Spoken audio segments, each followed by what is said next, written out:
Assalamualaikum warahmatullahi wabarakatuh. Good morning, ladies and gentlemen.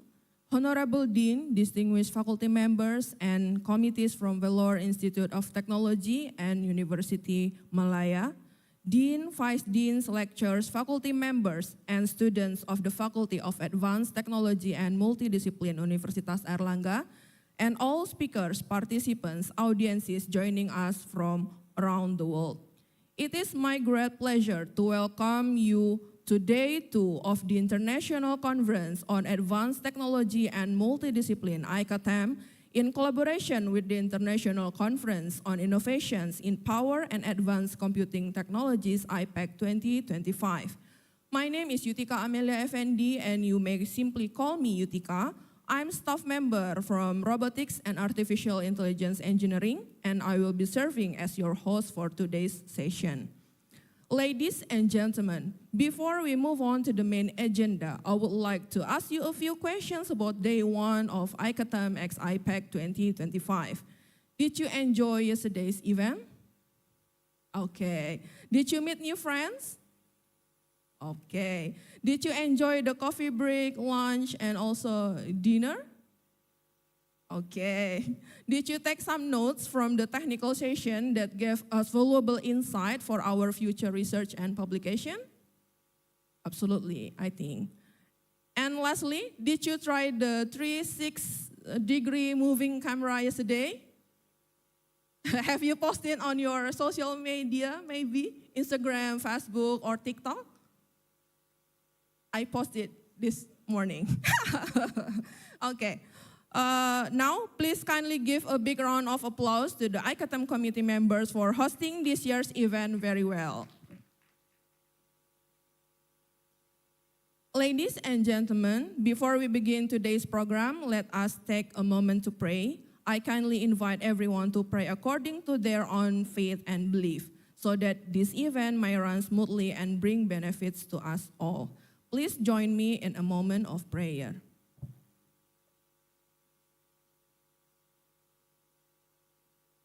Thank you.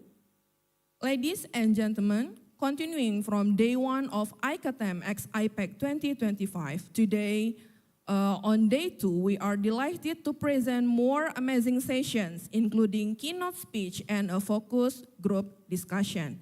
Now, moving on to our next session. The fourth keynote session will be delivered by an industrial expert from PLN Nusantara Power, the largest power generation company in Southeast Asia. This session will be moderated by Dr. Tahta Amrillah, one of our best staff member from nanotechnology engineering with expertise in condensed matter physics and electronic materials. Please join me in welcoming Dr. Tahta. Dr. Tahta, the stage is yours.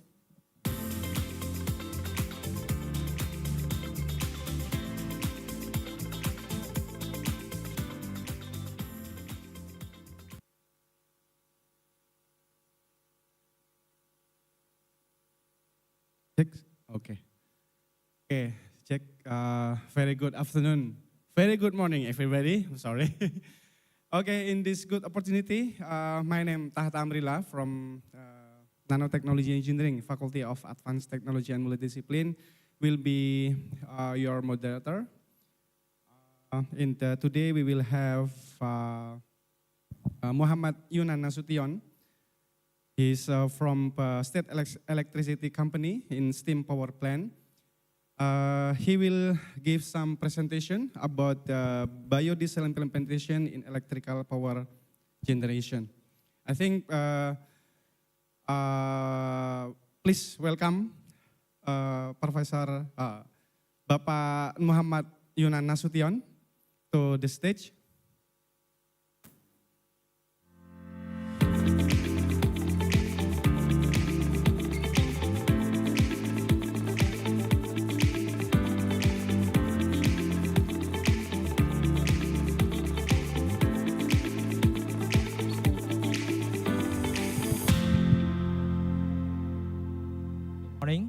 Good morning, Pak Yunan, Mr. Yunan.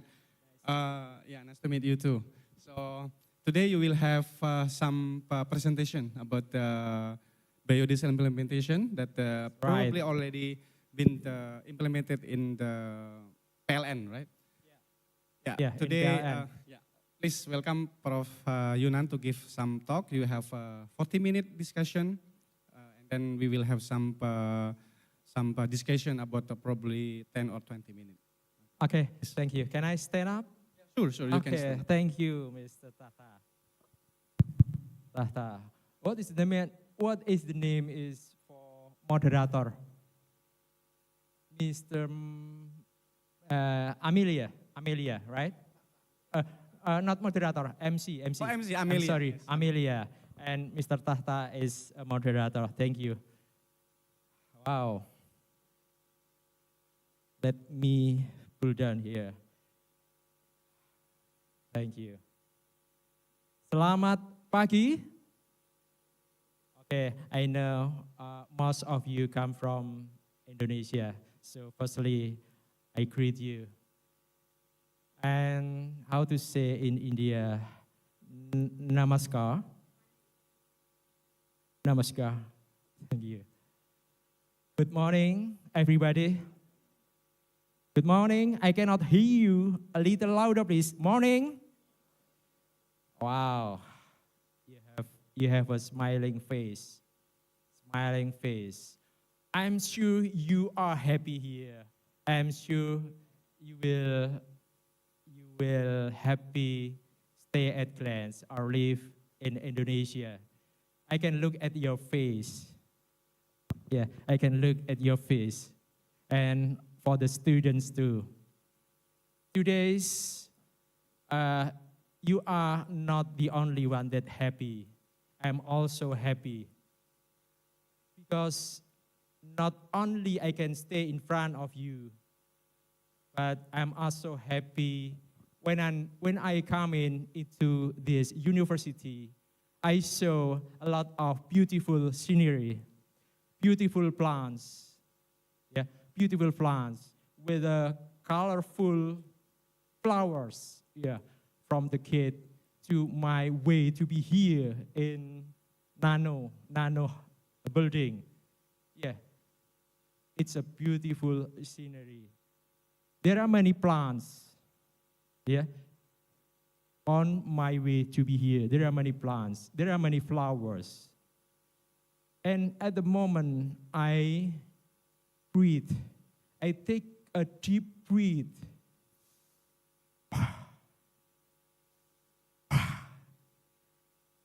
What I feel, it's a clean and fresh. It's a clean and fresh. This is because of what? Because of the plants.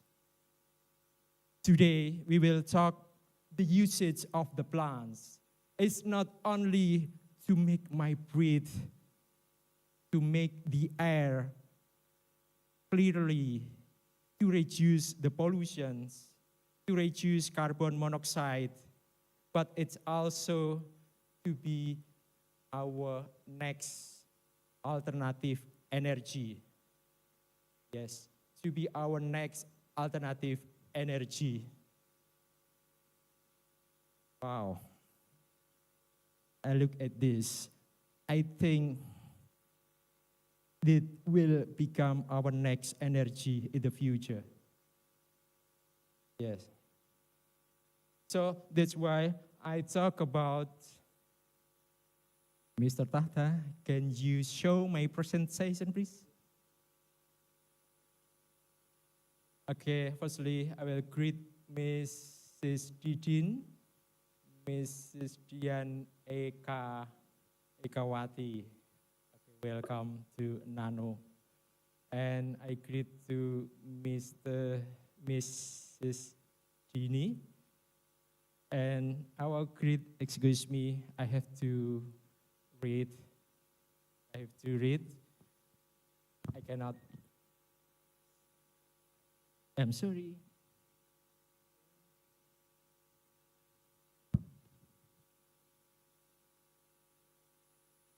Where is Mrs. Ratna? Okay, no problem. Mrs. Ratna, our representative Dean of Faculty of Advanced Technology and Multidisciplines, all the representative. Thank you for her invitation to be here. And all of Vice Dean and all of lecturers in Erlangga University.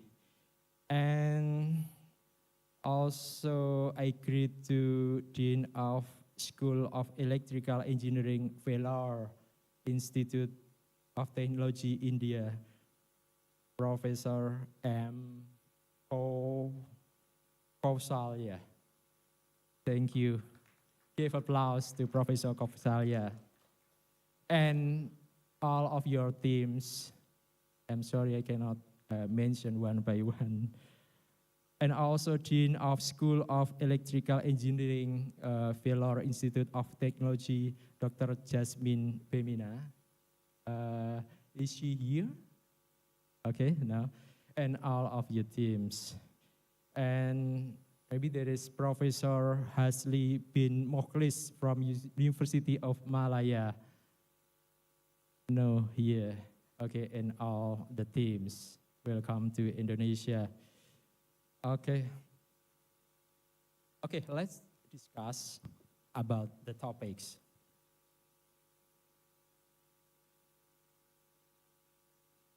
Firstly, I will talk about my company. I work for more than 30 years in power generations, in engineering, in maintenance, in operations. In the last 6 years, I have a duty in improvement of innovation. I have a duty to make a good culture in innovation in state power generations. Yeah.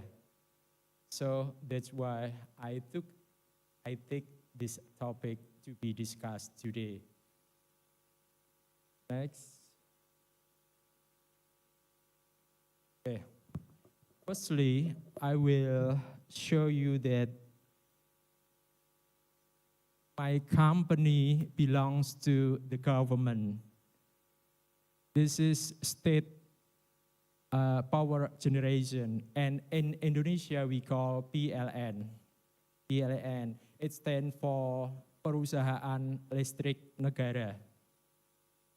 Yeah, and this is holding, my holding, and this is PLN Nusantara Power, the place where I work now.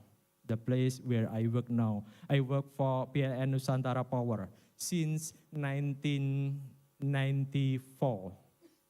So I've been working there more than 31 years.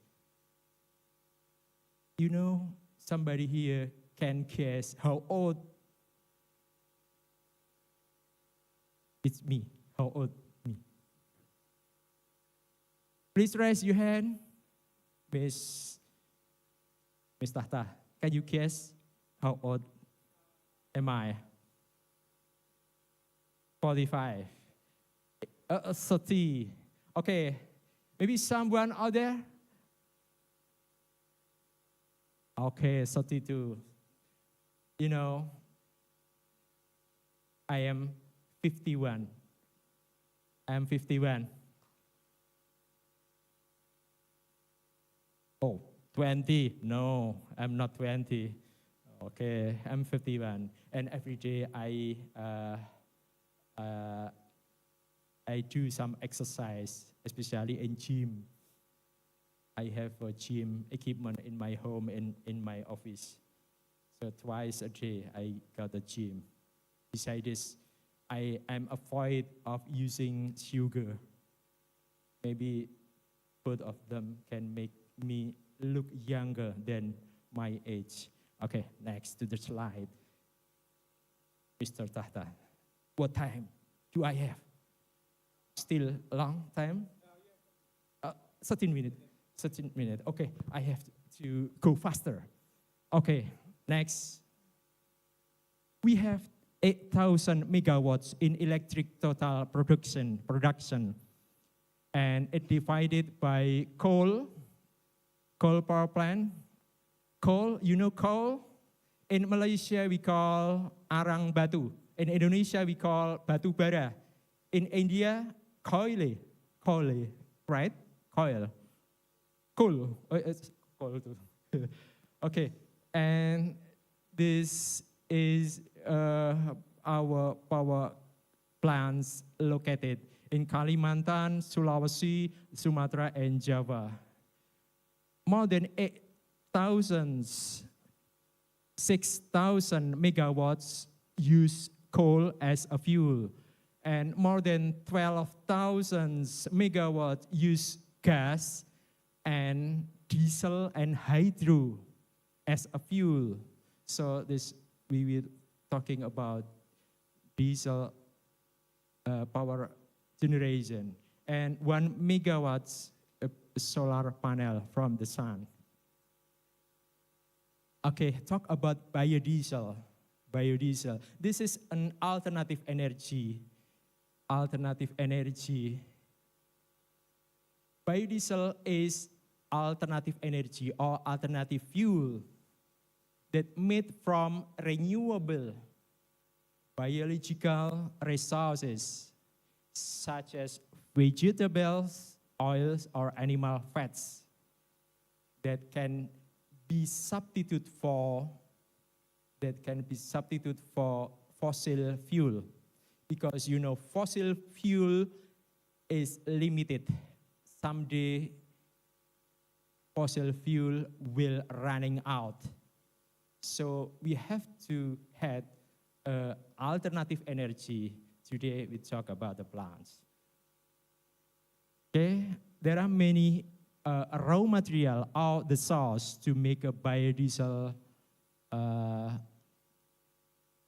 Molasses, palm oil, jatropha, soybean, corn, cassava, coconut, and some other else. But in Indonesia, most of our raw materials is palm oil. This one, palm oil. Maybe more than 90%. We use palm oil. So the question is, why palm oil? We have the largest palm oil producer in the world. Indonesia become the largest palm oil producer in the world. We have more than 50%, exactly in 55%, come from Indonesia. And the second, Malaysia, 24%. So this is one of the reasons. Another reason is chemical properties of palm oil is so suitable to produce to be biodiesel. Okay. This is palm oil. This is palm oils. And maybe, if I'm not mistaken, I bring the miniature of palm oil. Yeah. But there is no fruit in this miniature. There is no fruit. Because the part of palm oil not that we will use to be biodiesel is not the trunk, it's not the front, but the fruit. The fruit will produce biodiesel. Okay, I will take it here. You can look at this, not look at me. Okay, next is, I have to go faster. How to, okay, we talk about biodiesel blend. Its notation, BO, new is 100% diesel fuel. Diesel fuel, it means fossil fuel. B100 is 100% biodiesel. This is that come from vegetables or palm oil. And if we talk about biodiesel plants, BXX is the compositions, the mixing between biodiesel and diesel fuel. Okay, so like this, if we talk about B40, it means that 40% biodiesel and 60% diesel fuel. Okay. And for the applications in Indonesia, we have used biodiesel plant to the transportations, truck, our train, ship, and some other else. And for agriculture, for some industry, and for power generations. And if we intended in power generation, in diesel power generations, heavy equipment, start-up ignitions, diesel engine, and some auxiliary equipment. That's all use biodiesel plant. That use biodiesel plant in power generations. So we have used biodiesel plant since 2015. Since 2015. At the time, we only use B15. What does it mean, B15? B15, we still use only 15% biodiesel and 85% diesel fuel or fossil fuel. And then gradually we increase the compositions. In 2016, B20, 2020, B30, 2023, B35, and 2025 at January, start from January, we use B40. It means that we have used 40% biodiesel and 60% diesel fuel or fossil fuel. And our government, this is the point, and I hope you will have take a part of this. In the next, our government have programs to use 100% biodiesel, 100% biodiesel to substitute of fossil fuel. Our government programs. In the next 6 years, our government program to substitute all fossil fuel, especially diesel fuel, to biodiesel. This is the challenge. This is the challenge. And of course,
Okay, thank you.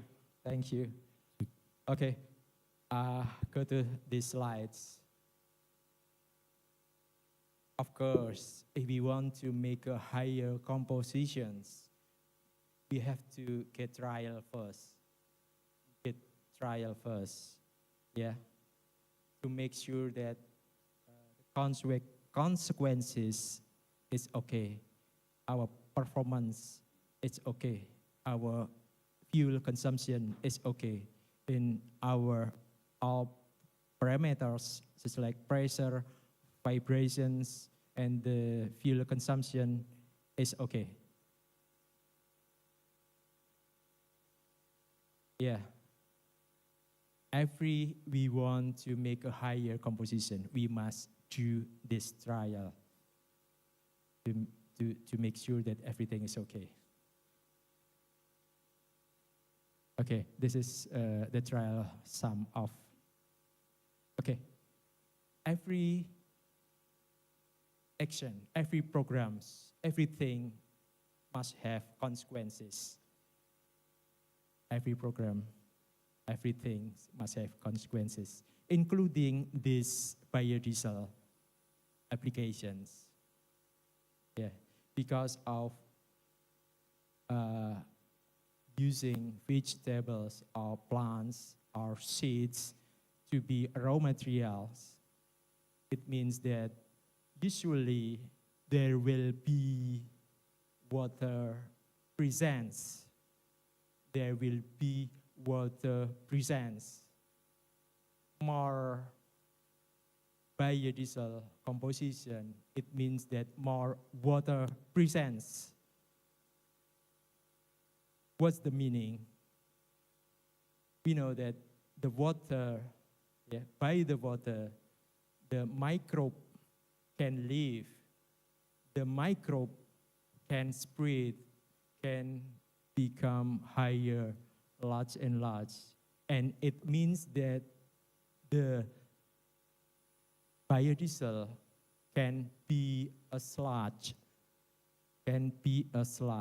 So we cannot use this biodiesel anymore, especially for a long-term period of storaging. This is our challenge. But we have programs to mitigate this problem. One of them is quality monitoring. We monitor density, sulfur contents, and then water contents, and some other else to make sure that the quality is still okay to use as our fuel of our power generations. And then ullage management in fuel tank. It means that we have to maintain our level of our biodiesel in high position, in high level. It means that there is no air that traps in the tank. The third is periodically water drainage.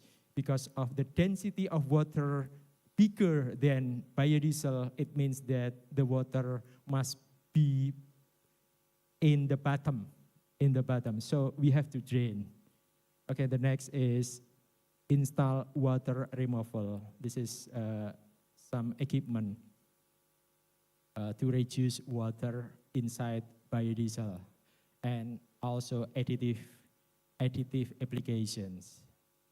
Ladies and gentlemen, this is the problems.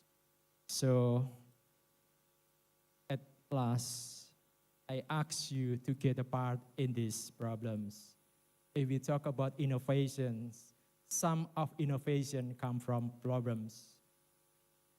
Some of innovation come from problems. By problems, we can learn. We can try to make improvement. And even though I have mitigations, but I don't know that there is that mitigation is effective or not. All audience can get a part of this. Maybe we can talk about how to monitor, how to make a quality monitoring, we can create a good monitoring by device. Okay, thank you. Yeah, and some other else actions, like in water removal application, water removal engine, we can create it. And also in additive applications.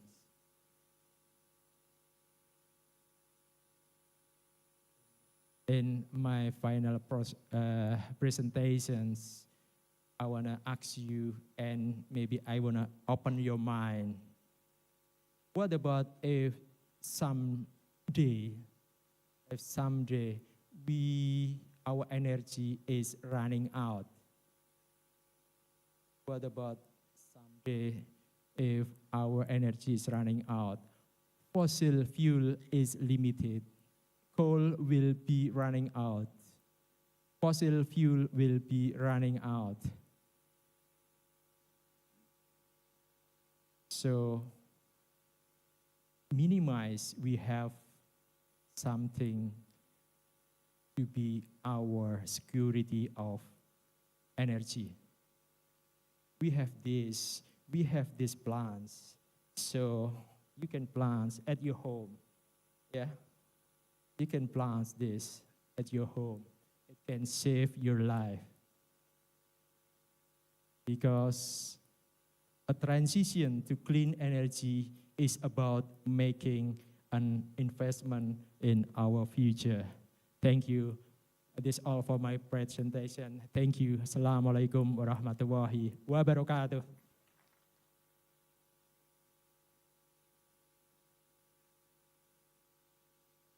Now it's my, okay. Thank you so much, Engineer Yunan, MT, for the talk. I think it's very nice talk, and because we also have some project about how to transform palm oil into some energy, Really? including for solar cell. Where is it? No. It's just some Plan. program. Yeah, we already make it, but still try to make it better. Oh, it's great. Yeah, I think everybody already come here, and there are a lot of participants from lecturer, from student here, and because I'm actually nervous in here. I forgot to greet Budidin from BPP. How to call in English BPP? Planning and Development Board of Universitas Airlangga. Welcome. And for information, Budidin, here we have 253, I think, participants from 5 countries. And I think it would be very nice for Universitas Airlangga to get some collaboration more with the 5 countries. And here we also Faisdin, 3 who responsible to the internationalization in FTMM, and also Budini, the coordinator program of robotic, and the delegation from 5. Yeah, welcome to the ICATAM X iPACT 2025. And I think we should give applause again. Okay, more applause. Okay, so we already have some presentation from Mr. Yunan. We have how many minute discussion? 10-minute discussion, probably, if you have some discussion from the student or from lectures. Yeah. Mr. Aldo, you have some question? Okay.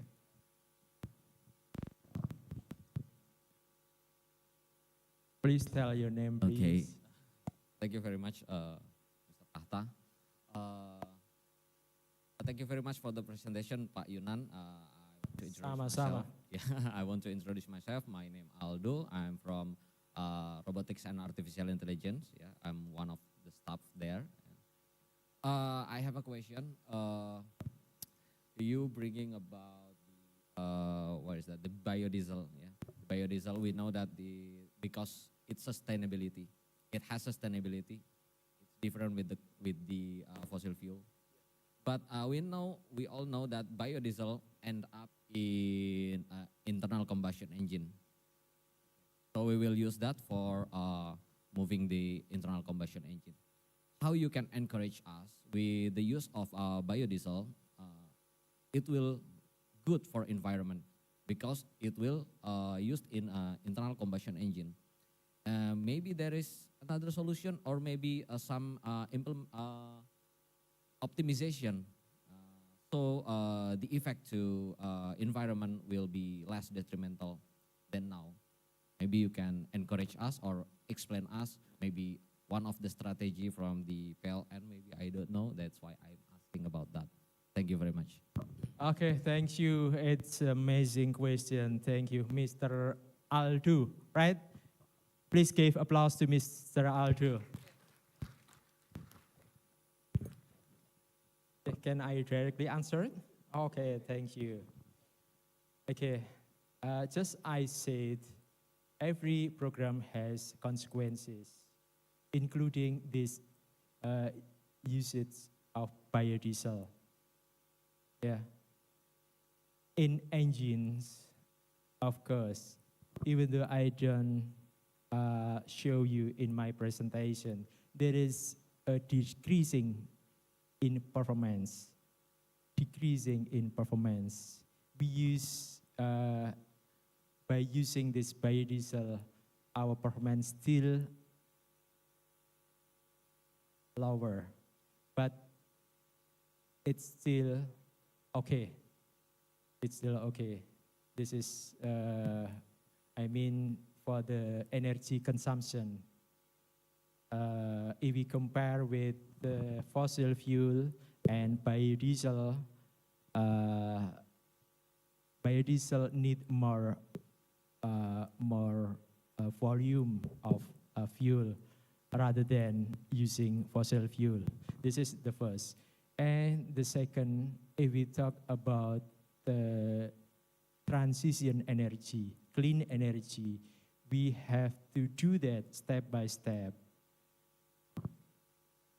Our government has a plan to use 100% biodiesel. It means that someday we will use these plants to substitute our fossil fuel.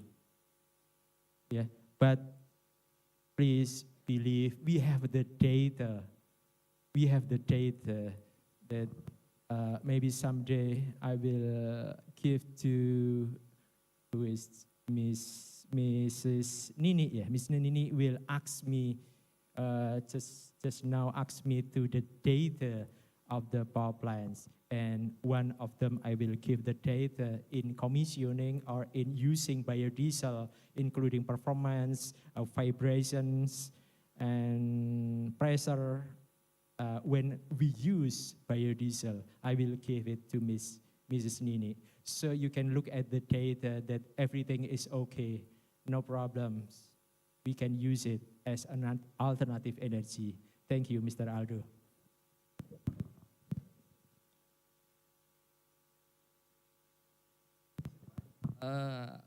Really sorry, sir. It doesn't answering my question. I mean, how it can encourage us that if we use a biodiesel, it will give maybe less detrimental effect to the environment that I want to seek. You mean is it better if we use a biodiesel, or is fossil? Yes, than Yeah, a of fossil course. fuel? But not for the sustainability. We know that from the sustainability, it must be better. But we talk about the pollution that comes from the tailpipe, from the engine that we use biodiesel. Is it better or no? Of maybe. course, it's better. If we compare fossil fuel and vegetables, plants, yeah, plants can reduce carbon monoxide. Yeah, plants can reduce carbon monoxide. Yeah, that only plants can produce oxygen.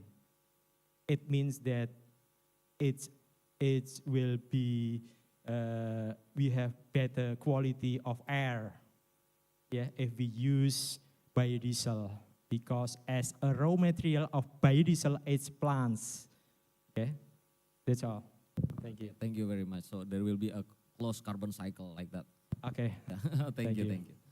Okay, thank you, Mr. Yunan and Mr. Aldo, for the discussion. I think you can continue the discussion after this session.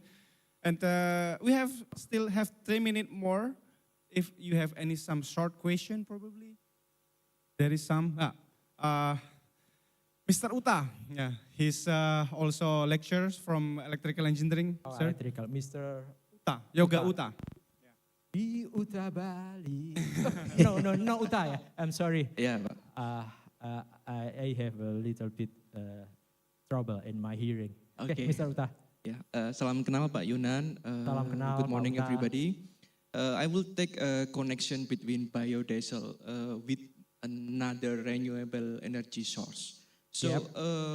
In what condition should be biodiesel prioritize than wind or solar energy? Of course. Okay, thank you. You have a nice question. Please applause to Mr. Uta Bali. As I said, we have solar energy in our power generation. We have biodiesel energy in power generations. Both of them, yeah. Maybe we have only geothermal energy, wind energy, and then wave energy. Okay, every source of energy have their own positive and negative part. And we have the feasibility study before we do this. Yeah, we talk about our huge palm oil producer in Indonesia. We will talk about the solar, that it's free. Yeah, every source of energy has their own positive and negative consequences. And we done of them. Not only biodiesel, but we also use solar, geothermal, yeah, wave and wind. We have all of them energy to use in this power generation. Thank you. I think should be. Sorry. Okay, wait. You should use this. This is reliable. Okay, thank you, Mr. Yunan and Mr. Uta for the discussion. I think you also can have some discussion after this session because we have we run off time. We need to close the session, and before we close it, we will have some souvenirs from the committee to Mr. Yunan. Is that a biodiesel? Yeah. No. Oh.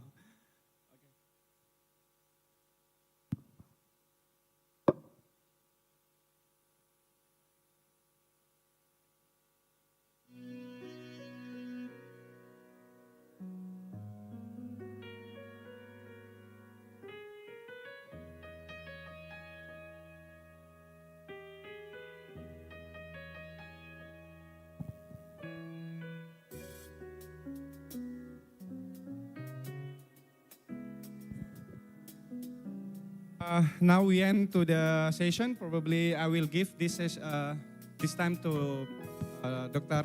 Yutika again to lead the conference. Okay, thank you so much. I think we need to give applause again to Mr. Yunan for the presentation.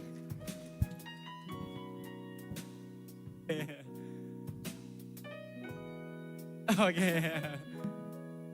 Okay, so please welcome Bu Yutika.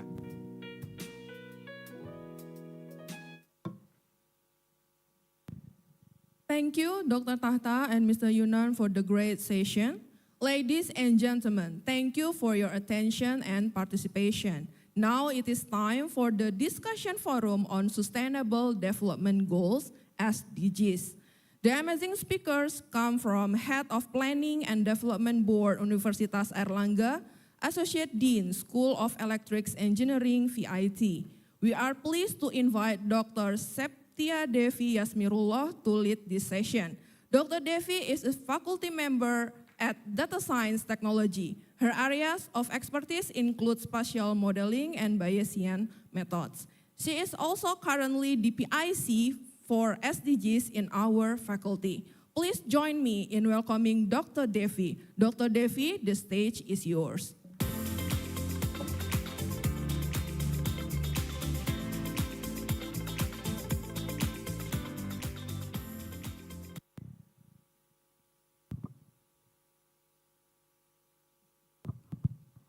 Tes. Assalamualaikum warahmatullahi wabarakatuh. Good morning, everyone. Thank you, Ms. Yutika. So for today, I will be, Good morning, everyone, distinguished professor, guest, speaker, and participant. Thank you very much for joining ICATAM and iPACT 2025. On behalf of organizing committee, I warmly welcome you to our discussion forum on sustainable development goals. My name is Septia Devi, and I will be moderating our discussion today. Today, we gather here to share insights, experiences, and strategies to accelerate the achievement of SDGs through collaboration and innovation. Ladies and gentlemen, we have two speakers for today. Therefore, we will divide into two sessions. And the first session will be delivered by Mrs. Dian Ekowati, SE, MSE, MAP, Com, ORG, CH, PhD from Universitas Erlangga. Then second session will be delivered by Professor Dr. Sahtival from Valerie Institute of Technology. And each of them will be bring valuable expertise in sustainable development, and I believe their perspective will inspire us. Ladies and gentlemen, it's now my great pleasure to invite our honorable speaker to the stage. Please join me in welcoming Ms. Dian Ekowati, PhD, and Professor Dr. Sahtival.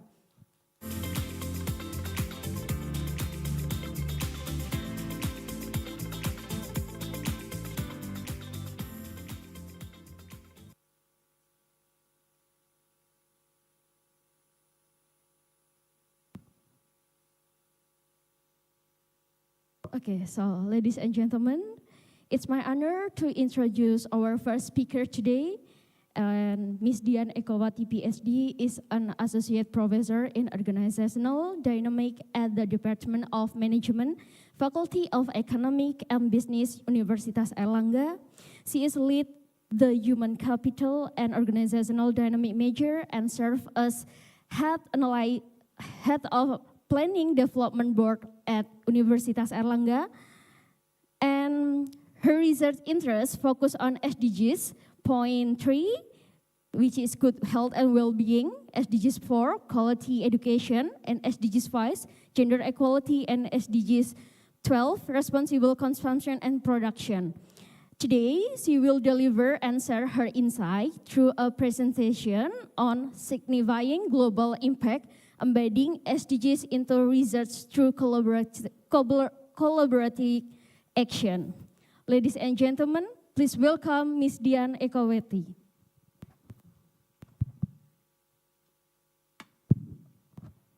Allow me to stand up for better speaking, because if I sit, I cannot, manage my energy. So, good morning, everyone. Assalamualaikum warahmatullahi wabarakatuh. Very nice to be here, and frankly speaking, this is my first time coming to this building. So, not this building. There are several times for this building, but this is the first time I came to this room. So, I just realized that this is a very big room. So this is very grand, and it's good to see many people here.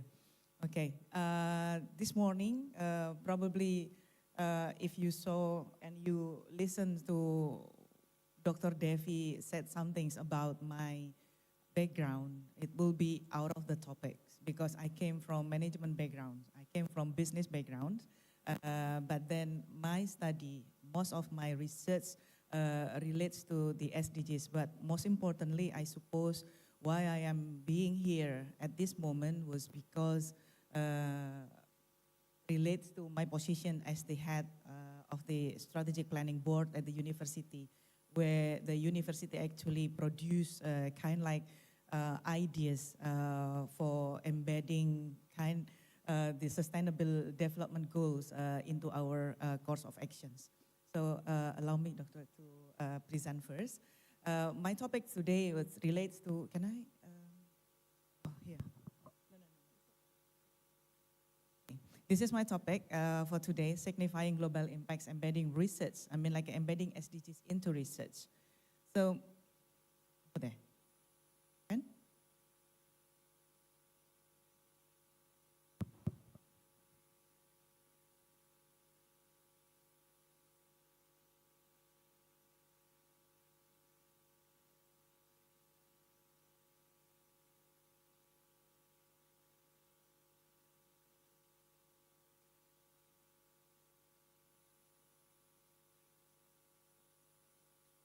Right, okay. So have anyone come across what we call as a planetary boundaries?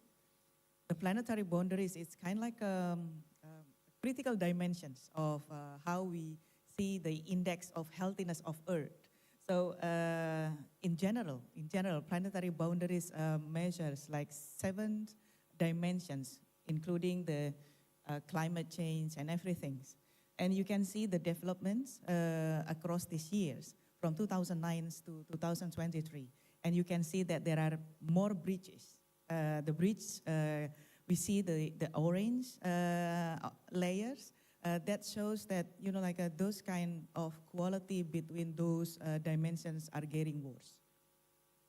Moreover, this is a data from World Wide Fund and also National Oceanics Foundations, showing that you know, like the quality of the living planets are also decreasing by years. This is not something to be proud of. And probably some of you, ladies and gentlemen, students, some of you might not experience this, but this is actually the financial crisis happening at 1997. So basically at that time, the growth in many of the economies are reaching minus, and in Indonesia, we're reaching like -13. So basically, there are lots of things. What we are experiencing in the world cannot be faced alone. So the thing with the SDGs, this is not only icons, but this is a promise that by 2030, 2030, we have fulfilled all of those promises. There are no poverty, no hunger, and many things. But then, again, let us ourselves that we need to face the truth that most of our goals embedded in the SDGs are still lagging behind. Taking a look at this, most of the status of the SDGs progress globally are not really good. And taking a zoom in into zero hunger, SDGs number 2, for examples, we can see like there are still, you know, like lots of reds, lots of orange in that kind of maps. Basically, we see that the goals are not yet to be achieved. So let's see the case of our countries, India, okay? So progress has been made, of course, in poverty reductions, but still there are problems as well in hunger. Malaysia is the same one. Education becomes very good, but then again, somehow hunger are still there. Indonesia, similar. So basically, what's in this? So we need to collaborate. So why there are things that we can, you know, like this is our homework together. So that, you know, like the university, all the researchers, institutions like governments, NGOs, and everything needs to be collaborating together to generate more impactful solutions. So this is actually a picture showing the involvement of higher education institutions, ladies and gentlemen, in the sustainability actions. This is measured through the THE impact rating and also the QS sustainability rankings. So there are lots of institutions coming across this kind like rankings to exercising, their actions towards sustainability. Down to research, the publications itself on SDGs showing really good progress. Across the years, doing some simple bibliometric analysis, this is what I found, that the numbers are increasing. The SDGs not only becoming niche, but becomes the global research agenda. Basically, this is what we are finding from the publications, that India produce a lot publications related to SDGs, followed by United States, China, and also the UK. Again, as you probably knew, that SDGs 3 is actually the well-being, health and well-being. So that is exceeding everything, under all the SDGs. And this is the type of publications. The major channels of our, as a researchers, are doing it through articles. And this is the major, subject area that focus on, the SDGs are related to. The first one is social science, and then environmental science, and thus energy and engineering. So basically, we are contributing more in here. So this is basically, the developments for the last 10 years, and this is what we found this year, that many are focusing as well on the intersections between SDGs and IoT. And this is good. So our challenge as a university, funding, of course. The funding is never unlimited. It's always a limited funding. So we need to work together to solve this. Capacity and skill gaps. Not every single researchers have, not every researchers actually having a sustainability skills or probably perspective towards sustainability. So we need to help them, okay? And those, of course, we need to balance between the academic relevant as well as our societal impacts, whether what we do in research is actually making a real impact. So this is basically what we do. So, ladies and gentlemen, I'm standing here because I'd like to share about the SDGs in Universitas Airlangga, especially to our partners. Our positions in SDGs, especially reflected in our THE impact ranking, of course, nowadays becoming better compared, to previous years. But that was because we have things to do related to the SDGs implementations. This is what we're doing. We're doing several activities related to outreach, teachings, and even also research. And this is our research performance across the year. And you can see that, of course, similar to the phenomena in the SDGs number 3 in the global set, in Airlangga also, SDGs number 3 is actually our strongest point. And this is our share of publications, as you can see. And basically in Airlangga, 50% of the total publications are related to SDGs. We are trying to push more, but there are still, there are some lag behind for this attachment. But then, being only 50% among, all the publications done in Airlangga, our citations, we can say that the meaningfulness of the research are showing that the SDGs-based articles are produce more citations, which mean they are being meaningful compared to those not related to SDGs. So basically, we are taking notes on the no poverty. So this is our performer on no poverty, and it seems that, Airlangga is on the top over global 25% in the world. So basically, we are happy that we are contributing to this an exercise with the no poverty issues. So the questions that I'd like to ask, ladies and gentlemen, is about how we can institutionalize the impacts. Not only that we produce research, but also we ensures that the impact is there. So basically, we have the integrated approach to all of our implementation in SDGs through curricula, to teachings, to research, as well as to community empowerment or services. And this is kind of like an examples from our activity.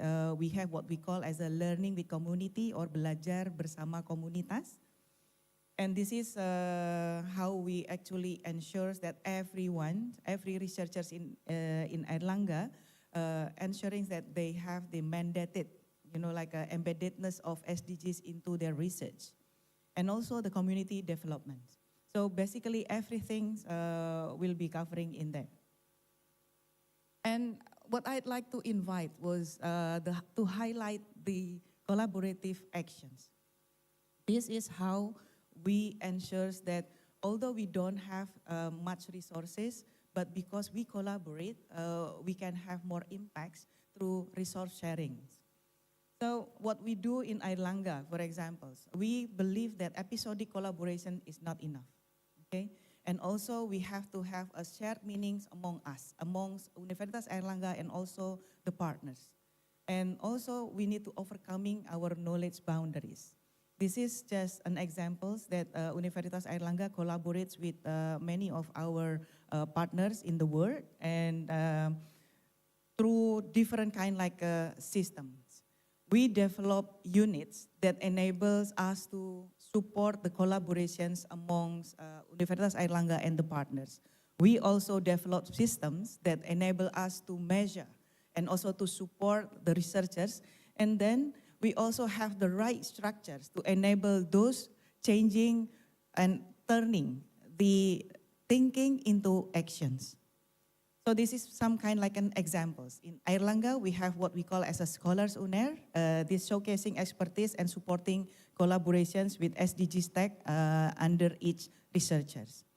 This is our international research networks that showing that, we have lots of partners and producing a lot of publications across the year. And this is what we call as a true collaborations. The collaborations needs to be done with the wholeheartedly.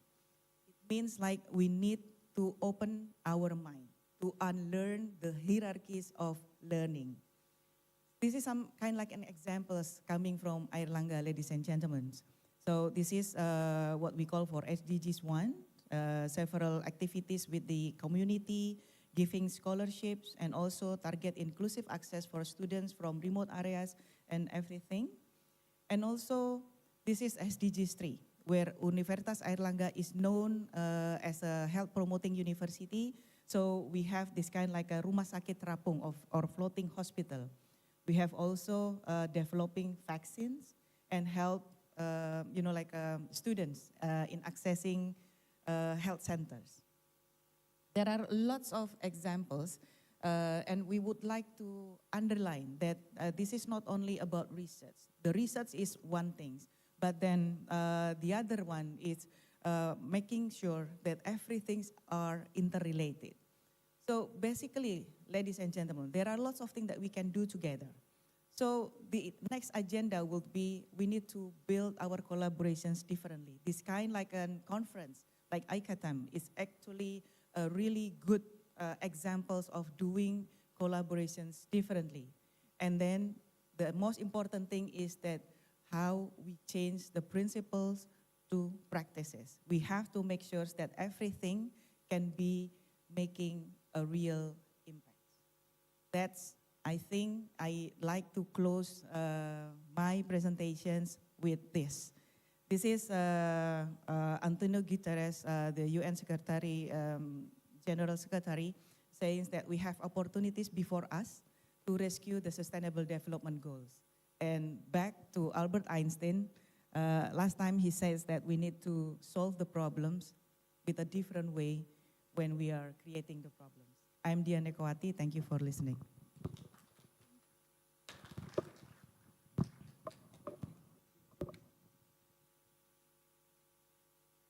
Thank you, Ibu Dian Ekowati. That was incredible presentation. And everyone, please give a round of applause for Miss Dian Ekowati. So,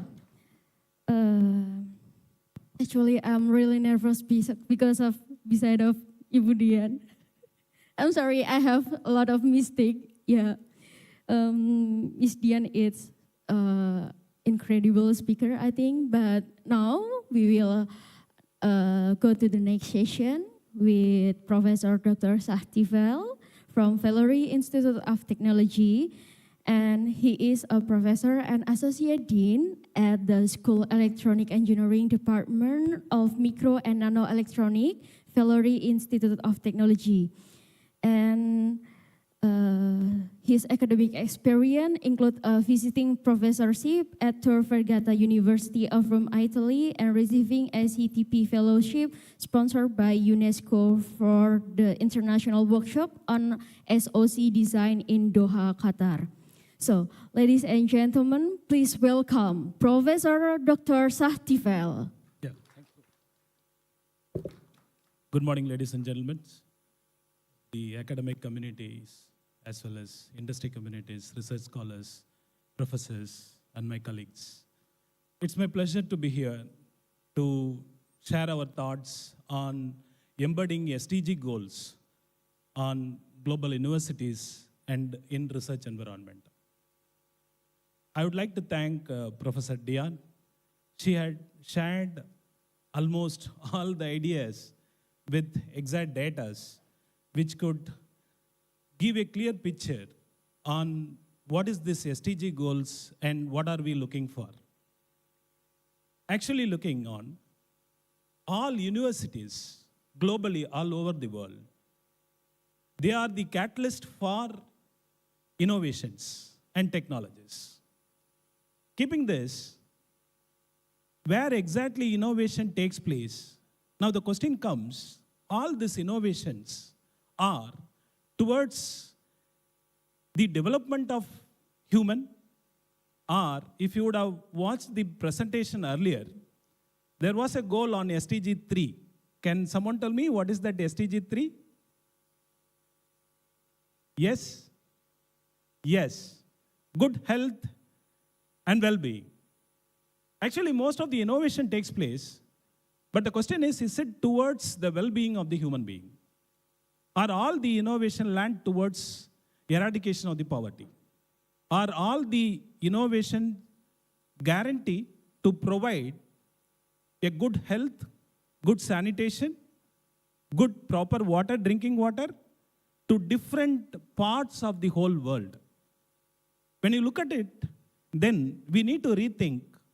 There is a huge space for universities to pitch a point such that the innovation should target towards the well-being of the human race all over this planet.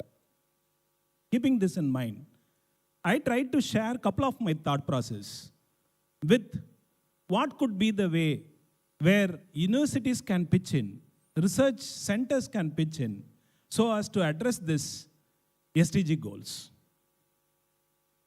Yes, majorly there are a couple of SDG where we need to think about it.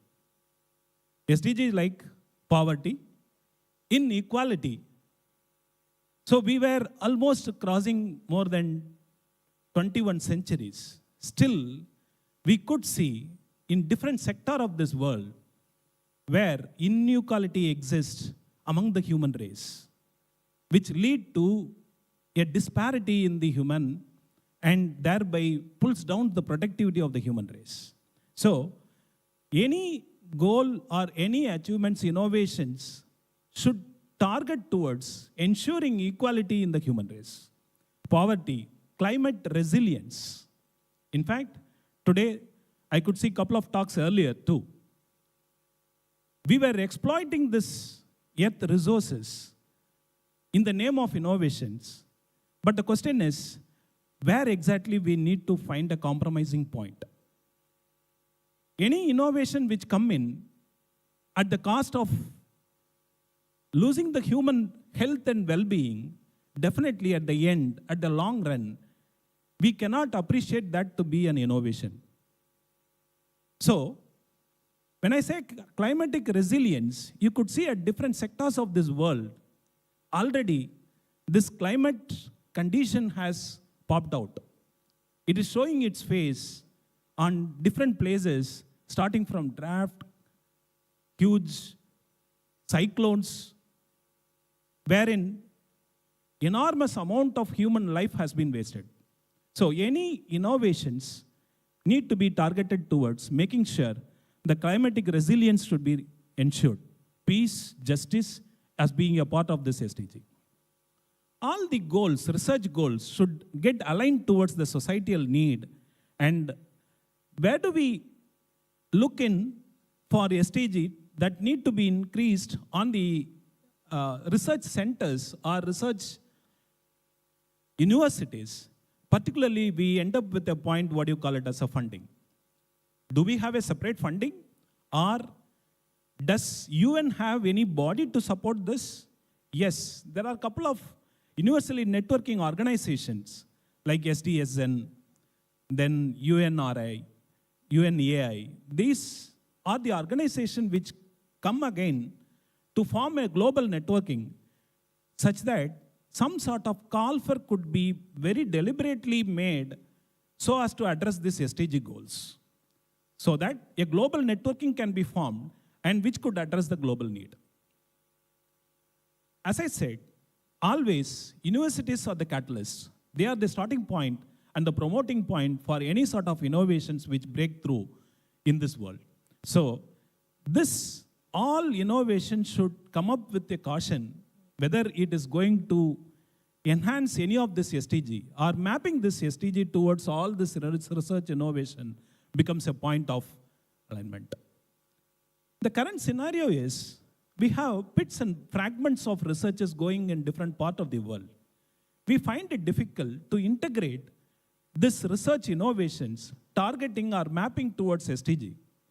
So if at all, the research community forum, something like conferences, I really appreciate this conference organizers who have pitched in with a separate session focusing on SDG, because this is the need of the hour, which enhance the collaborators and the researchers to come in at a common point and think about what could be the way forward in pitching out our researchers targeting towards SDGs. And the next point is, yes, there are many papers, as Professor Dian has projected. We have thousands and thousands of publications coming out all over the world. But the point is, how are we measuring it? How are we validating it? Are we simply mapping it towards SDG? Is there any metric? We need to come up with certain sort of metrics which could globally be acceptable. And any publication which comes out of the universities or research centers should meet out those metrics so that it get aligned to any of the SDG goals which has been projected over. Strategies, yes. All the research organizations should align with the SDG goals, and there should be a proper training on this, particularly with the student and the faculty and the young research collaborators. What is this SDG goal, why it is needed, and which way it could create an impact on the well-being of the society. So in that regard, there should be a proper training, and the framework of the training of SDGs should be framed all over, and that could be circulated such a forum which is where the young collaborators could meet in. We need to foster interdisciplinary researches. This is much more important. Intra, and interdisciplinaries should be encouraged so as to make sure different aspects of the human race could taken into account to address their needs, focusing towards SDG. Partnering with, actually, government or universities alone cannot address this SDG. It's a multiple collaborative works, which starting from government, NGOs, universities, research organizations, industries, and particularly young researchers and students. They are the partners in this. This collaboration should exist in order to come up with any innovations targeting towards this SDG goals. What could be the impact? Yes, we need to come up with certain sort of outcomes and metrics to validate it, which could make a high impact on the social relevance. And there are many case studies which need to be promoted, starting from climatic resilience in the urban areas, providing water solutions in the rural areas, gender equality in different sector of this world. So there could be a couple of case studies which could address this different SDG goals, prompting to geographical need of that particular area. Showcasing them becomes an important need, and it could raise a voice for those particular geographic position of that. Every project should be advanced at least one SDG. We need to make sure any project or any innovation which comes in should target towards any of the SDG. Thanks for the wonderful opportunity given to me. It's my pleasure addressing you all and sharing my thought process over this. Thank you once again. Thank you.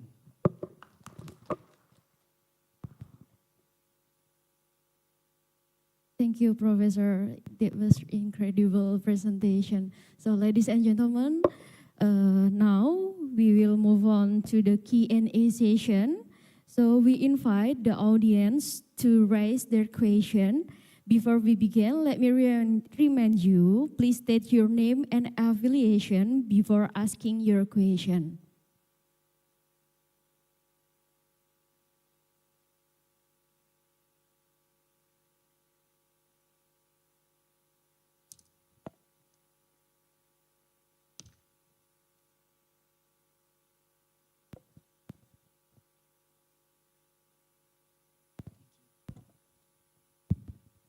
Okay.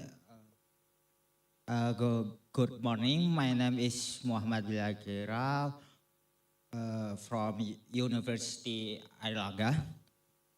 I'm still a student, but I have a question about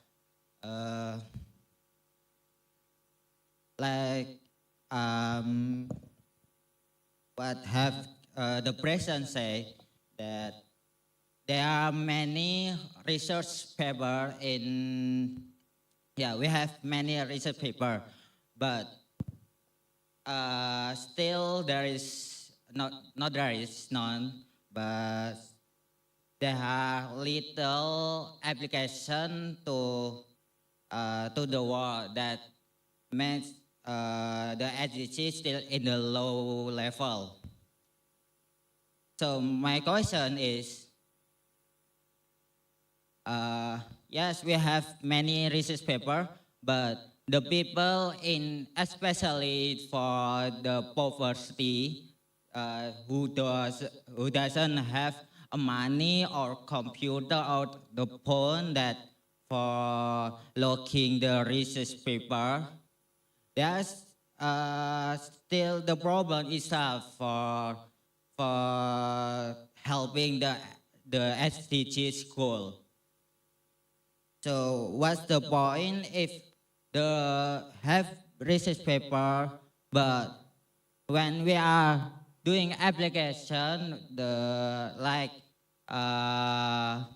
helping hospital or anything, the poverty still have just poverty because they are just getting help, not doing something that can make their life better, like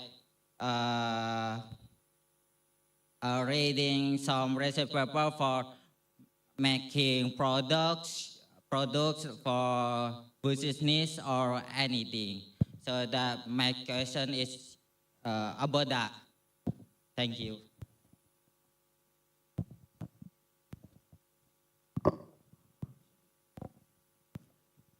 Yeah, Mr. Mohammed, it's a wonderful question, and I really appreciate your question.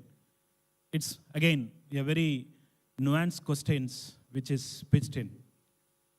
If I understood this question very correctly, you are asking, see, there are many research papers, thousands and thousands of papers which has been published all over the world, targeting towards different SDG. But the other side, there are underprivileged researchers, students, who don't even have access towards accessing those research papers. If that's the case, how could this becomes a reality? Is that the question? Yes. Very good question. Actually, this is one solution. Your question is very right. There should be a common forum wherein you can come up with sharing of research articles. Today, there are many articles which doesn't come up with paid downloading of any research papers. They are called as open access journals, wherein the student community can go there and access most of the resources. But I agree, there are still many more standard articles which is not open access. If at all, if you want to access those articles, definitely you need to have some sort of environment where the university should support in, which could facilitate any sort of research article coming out should be accessible by the researchers or at least the student of that particular university. This point is well taken. I hope most of the universities today facilitate that. If at all, if the research universities and the innovation centers need to promote something, I believe they need to make sure all this research articles should be open access to all the researchers. Thank you. Please give applause for Professor. Yeah, thank you, Mas Muhammad, for the questions. I suppose that will be a problem. So I mean, like that's, I mean, like in everywhere, I'm still becoming a major problems. But there are also some kind like efforts to kind like probably not eliminate fully, but then we are trying to help lessen the burden. So basically, what we are suggesting is asking, going through social medias and everything. And, there are lots of articles are still in open access and accessible to every one of you, and even like, from different kind, like remote areas. But of course, the problem itself is not only about accessing articles, but then the access itself, it's probably the one that we have to eradicate first, because poverty are still there. But then, there are lots, and when I said like lots, there are lots and lots of efforts already conducted by different governments, different organizations to ensure, to try to eradicate the level of poverty, to decrease the level of poverty in many different nations. However, of course, for me, from my perspective, and I believe Professor Satya as well, what we need is more collaborations, like a huge scale of collaborations that, enables a common and shared practices that help people to access not only articles, but also the education in general. Because in Indonesia, for example, the APK or the Angka Pendidikan Kasar, that's what it's, the raw education's involvements are still very low.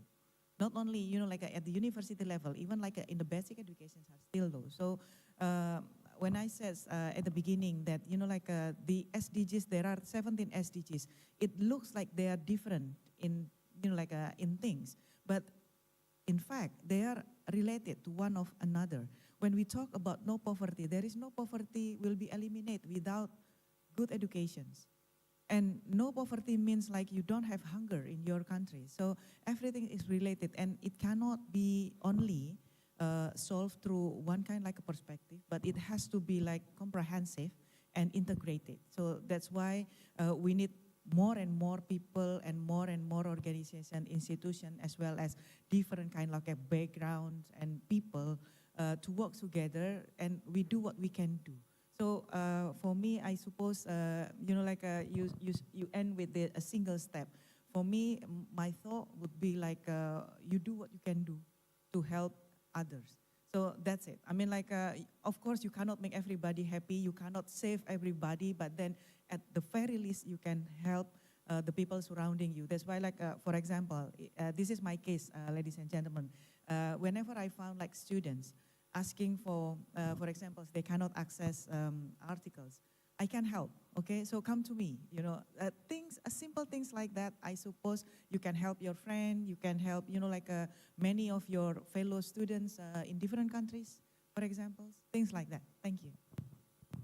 Thank you, Ibu Dian. Is there any feedback? Okay? Okay, thank you. That was incredible. Please give applause for Mr. Dian and Professor Satifel. So, is there any question? One more? Okay.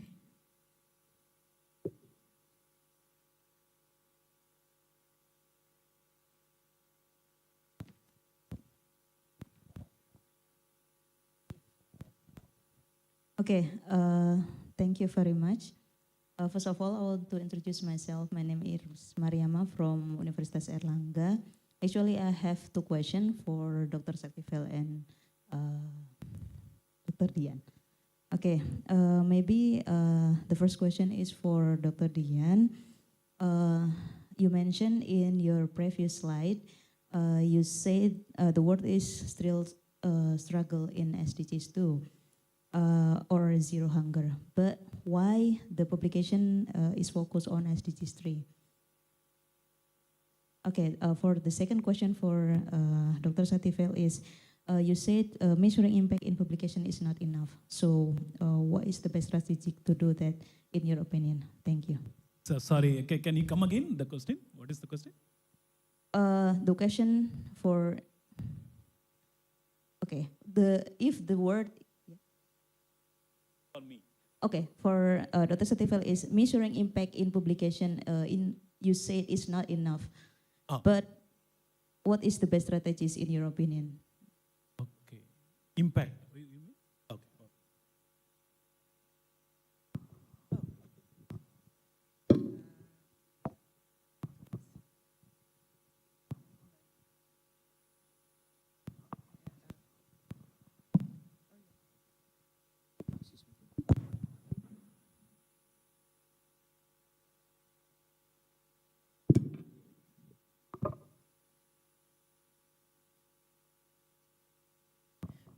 Dr. Mariama, thank you for the questions, and it's my pleasure, to answer it, and I hope I answer it well. This is what we see, the confronting truth that I said. There are lots of things that needs to be done, and basically when we take a look at this data, we see the zero hunger. The zero hunger is actually still having a stagnant what it's called progress toward the achievements. But SDGs 3, of course, it's increasing. I suppose the basic, of course, the basic need of people, not only becoming living well, yeah. So being healthy and also, have a very good welfare and well-being. It's a one of a simple wish of everyone. So basically, when you ask me why the numbers of SDG 3, SDGs 3 publications is a lot, because the science of medicine, yeah, the science of medicine, it goes back, I think, since the early period of human being.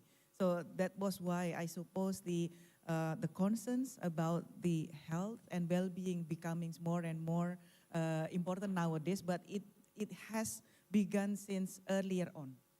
But then with regards to everything else, I suppose if we can see hang on.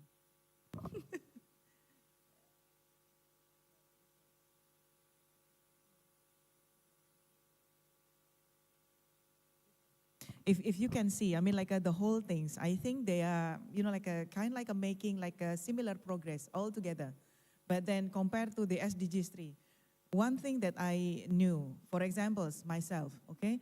Myself, my major is not related to health, okay? My subjects of study was related to the organizational behavior, or the, the behavior of persons and individual and groups in organizations.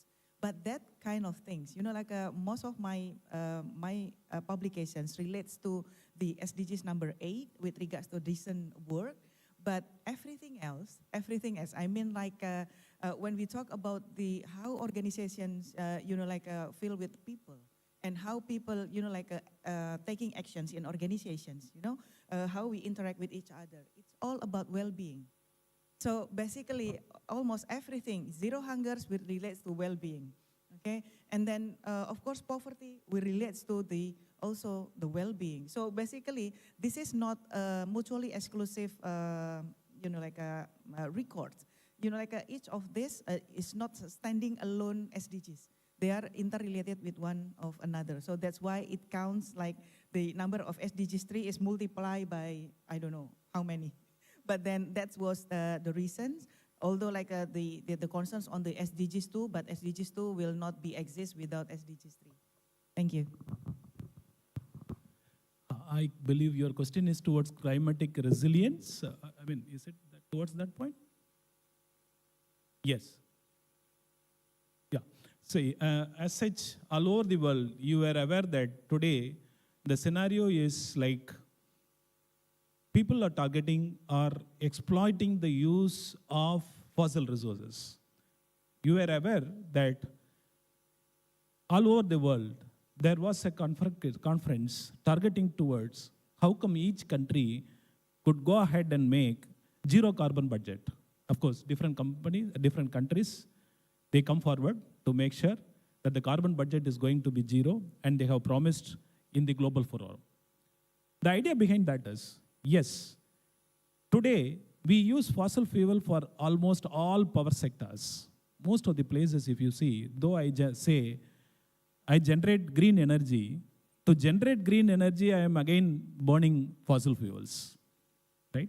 So for everything, we are in the place where we are more dependent on fossil fuel, which ultimately lead to emission of carbon all over the world. This carbon emission, you may be aware, it rises the temperature, and thereby it leads to the unhealth or unpredictable climate all over the world, which again leads to an enormous amount of productivity loss as well as human life loss. Not only human life loss, recently across different parts of the world you would have come across like flood, and devastating effect is being occurred all over. So how do we address this? Again, we need to go back. What are the researches which has been targeted towards this climatic resilience or SDG 13? How do we ensure that? So once we take this into account, probably there is a long way to go through in order to ensure that this climatic resilience is being a part of our SDG goals. And in that case, of course, each and every sector, starting from industries, researchers, as well as universities, play an important role to get back to this. Yes, hope this would address it. Okay. In fact, it has one of the beautiful point where DN has addressed is, every SDG is interlinked. It's not a standalone. You could take a single SDG and you could connect that with all the 17, right? And you could see it's beautifully lined up. Thank you. Okay, thank you, Professor Saktifel. Okay, ladies and gentlemen, so from today's session, we can learn that collaboration across sector, innovative solution, and strong commitment are essential for realizing SDGs achievement. So for the next session, we will give a token of appreciation to the distinguished speaker from the committee.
Okay, everyone, thank you very much. So once again, please give round of applause to our speakers today. So, I am Satya Devi, and thank you for this session, and I will give back to Dr. Yutika.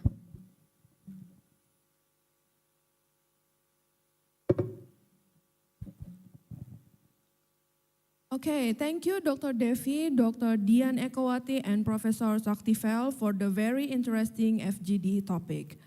Ladies and gentlemen, keynote speakers, guests, and participants, on behalf of the committee, we would like to express our gratitude for your active participation and attention throughout the keynote session and also the FGD. Next on our agenda is a visit to the laboratory of FTMM. You will have the opportunity to explore the nanotechnology laboratory and FTMM's workshop. For this lab visit, our LO will accompany you. To ensure the visit runs smoothly without overcrowding or long queues, we want to know how many of you will join the lab tour. Please raise your hand. Okay.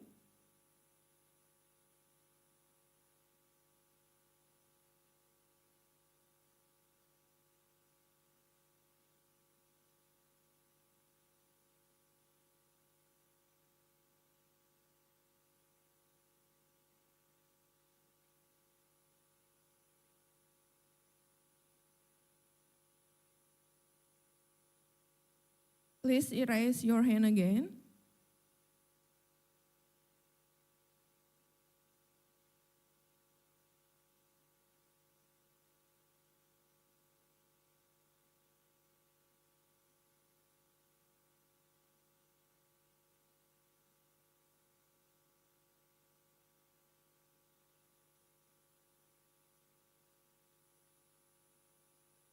Okay, confirm.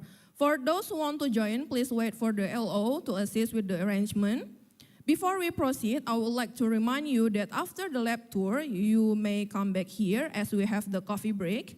And for those who want to do Jum'ah prayer, please kindly visit the Nurul Azmi Mosque near the management office or rectorate building.